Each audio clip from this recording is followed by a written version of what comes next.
welcome to another video where today we're going to be talking about the top 5 differences between Taiwan and the UK.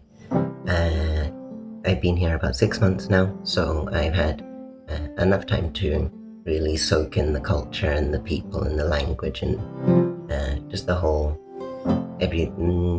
just what Taiwan has to offer. So starting off the list at number 1, we have the food. The food has a much wider range here as opposed to the UK. I think the UK is full of much more beige food, such as burgers or, much more fast food as opposed to Taiwan.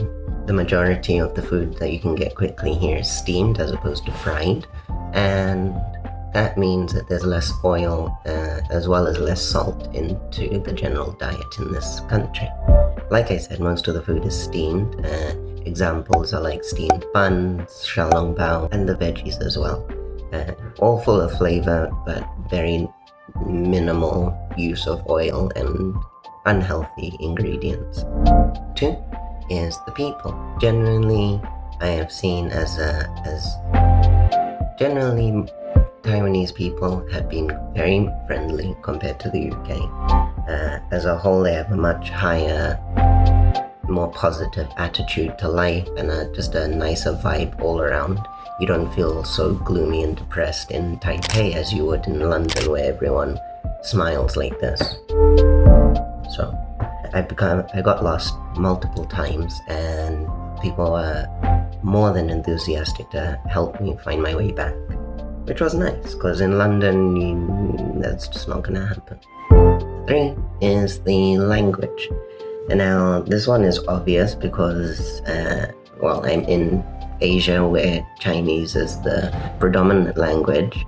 But I mention this because on Monday, today is Wednesday the 17th of March, but on Monday next week, I'll be starting a Chinese course, so I'll be able to start speaking and understanding a bit more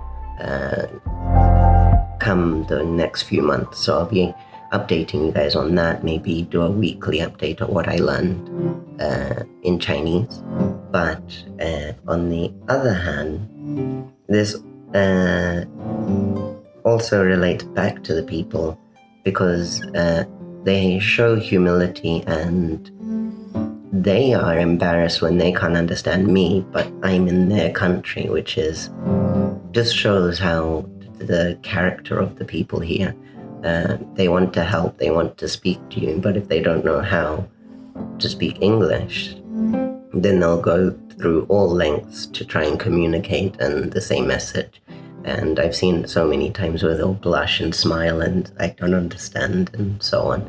But I think it's nice that they at least try and engage, whether it's in shops, in the street, or even when I'm meeting new friends or friends of friends. Number 4 is the weather. At the moment, it is the 17th of March and it is spring. I came here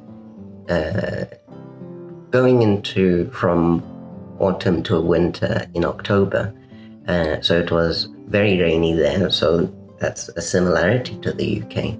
But now the UK is looking around 5 degrees at the moment with sunshine, as opposed to here, yesterday itself was 30 degrees Celsius in spring.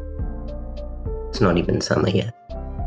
So I'm excited to see what summer has to offer in terms of heat and sunshine, considering I've already been to so many places that have beautiful seas, like blue seas, black sand beaches, and I think when we have some real heat to add to that, it will make it transform the whole trip or the whole day, or how I experience it, like going into the sea when it's nice and warm, etc. And finally, number 5, which I think you guys have already known, and that is the landscape of Taiwan itself. This country is so beautiful. The mountain ranges, the forests, the jungles on the mountains, the beaches, the cities, everything is so diverse, and in that, so are the animals and the things you come across, and the fruit that can be grown here, like the Taiwanese pineapple, because of the heat, is so sweet, and I have absolutely nothing bad to say about the whole ecosystem of this country. But yeah, so far 6-7 months in, I've enjoyed it.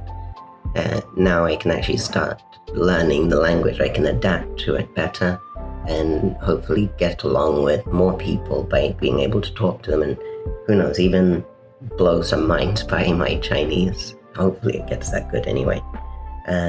But in conclusion, I would encourage and endorse the fact or everyone should visit Taiwan at least once, and then in your lifetime, and if you do, I guarantee it won't be the last time.